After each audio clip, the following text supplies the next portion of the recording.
जोड़ी कैसी रहेगी, ये सवाल हर किसी के ज़हन में होता है। हमसफ़र चुनते वक्त ज़िंदगी का अहम फ़ैसला होता है। शादी और हर कोई ये फ़ैसला सोच समझ कर करता है।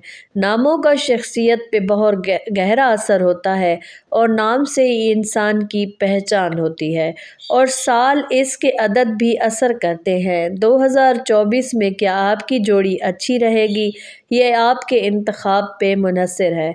एफएस की जोड़ी अच्छी रहेगी क्योंकि एस वालों का मिजाज गर्म होता है और एफ वालों का नरम मिजाज होता है और एफ वाले वफादार भी होते हैं, इसलिए दोनों एक दूसरे को संभाल लेते हैं और जोड़ी बहुत अच्छी रहती है। ज़िंदगी भर एक दूसरे को समझते हैं।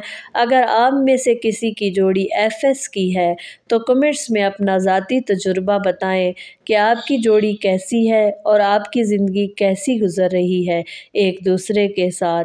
कमेंट्स में अपनी राय ज़रूर दिया करें। चैनल को सब्सक्राइब कर लें, वीडियो को लाइक एंड शेयर ज़रूर कर दें। शुक्रिया।